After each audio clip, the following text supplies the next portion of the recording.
They're portrayed as modern-day Romeos and Juliets, young, star-crossed lovers. How many times in your life are you going to see two 15-year-olds get married? In dramas like The Secret Life of the American Teenager. I now pronounce you man and wife. And reality shows like Say Yes to the Dress. I'm 17. Excuse me? Like a 1 and a 7? Yes. Wow. But for hundreds of thousands of young girls across America, their wedding's a far cry from happily ever after. My aunt got on the bus and said, "Get off the bus, you're gonna get married today." I was 11 years of age when we got married, and he was 20.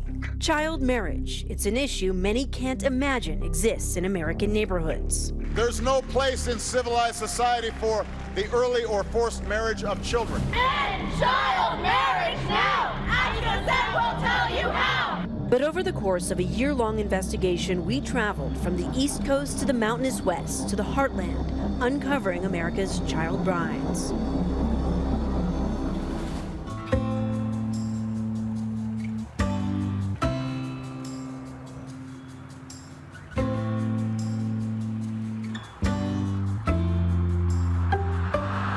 We are here in Steele, Missouri. It's a small rural town, and we are about to meet Ashley, who got married at 15.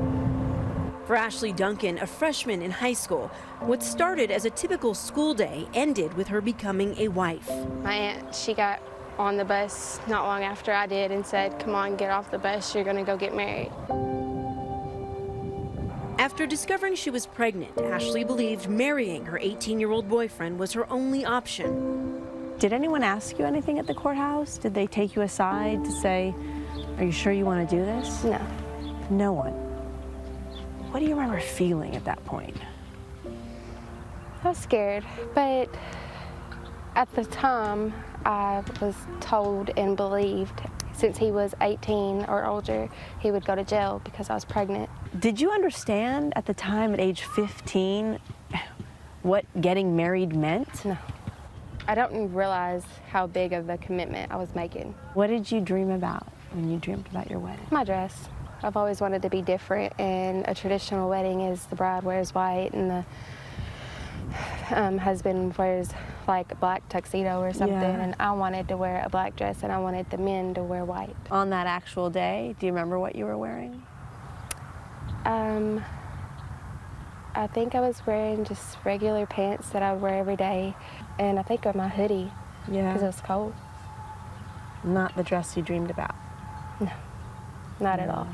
Alarmingly, the numbers show that Ashley's story is far from unique. A report by the Tahure Justice Center revealed that between 2000 and 2015, over 200,000 children were married in America. And it's perfectly legal. Almost every state in America allows child marriage with exceptions. Many require either the approval of a clerk or judge and/or a parent or legal guardian. And in 13 states, there is no minimum age to wed. What was it like going back to school? It was hard. Yeah. It wasn't the same going back as it was the day that I got on the bus. In one day? Yeah. It changed? Everything changed. I wasn't me anymore. I had a whole different last name. Yeah. My teachers were getting confused. Kids were like picking at me because my name was different and I was too young to be married. So when you went to school that day, you were Ashley Tidwell. Tidwell. And in one day, you get married that afternoon, you go back to school, and you took his name. Mm-hmm. So now you were Ashley Duncan.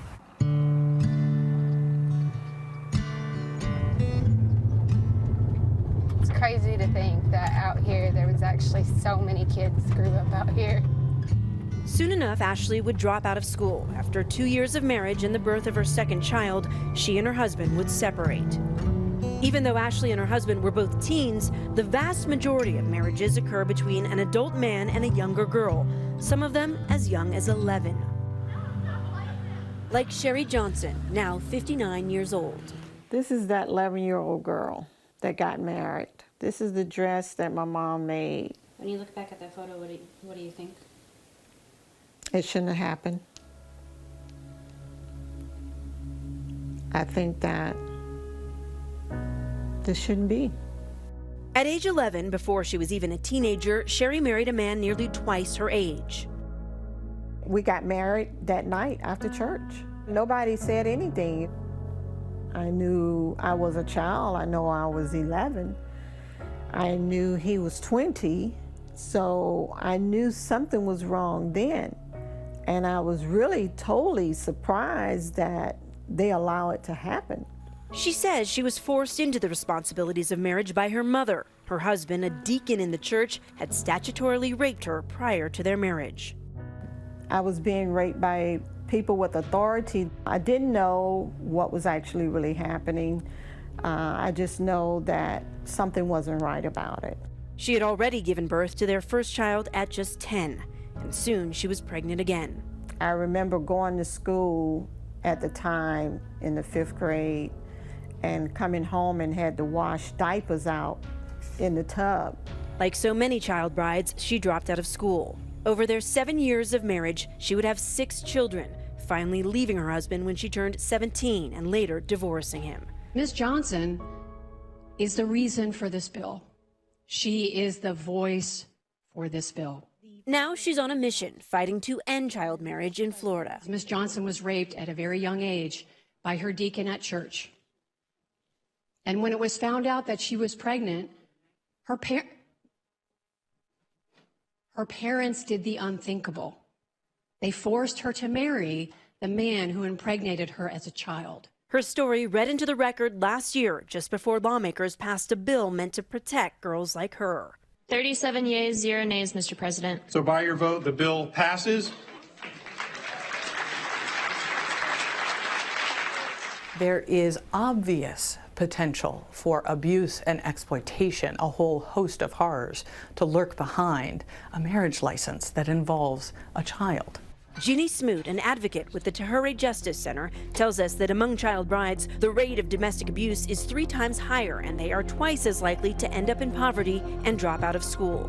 In many states, a marriage can be used as a legal loophole, allowing men to skirt statutory rape charges. You can be married younger than you can legally consent to sex. So you put all of this together, and you've effectively roadmapped a way that predators can find a workaround through a marriage to gain sexual access to young girls that would otherwise be prohibited. And to what extent would you say you see this happening in our country today? Some of the amazing survivor advocates that have come forward and are helping to lead this campaign forward, their stories are heartbreaking, but they really do involve young girls, twice older men, taking advantage of the vulnerabilities of perhaps an abusive or broken home, preying on them, targeting, grooming them. End child marriage now! That harsh reality prompting some to action, like Freddie Reese, who's protesting current laws on the ground from the very blue state of Massachusetts to the steps of the Capitol in New Jersey. Children went against their will.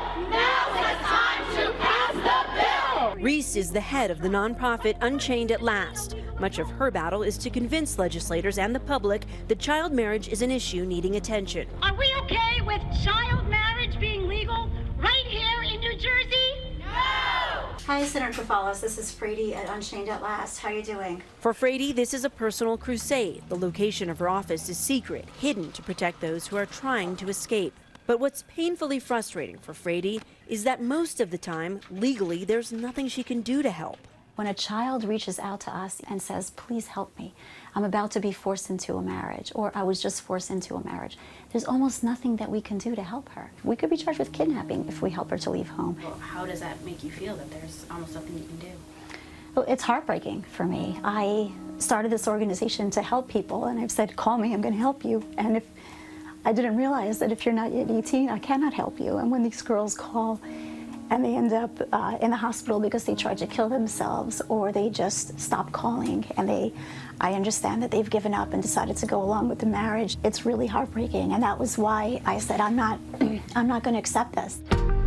When we come back, the fight to end child marriage continues, and we meet a child bride who stands by her decision to marry young. There are a lot of lawmakers out there who think they will be protecting young girls. I think that there's no limitation for love. Stay with us.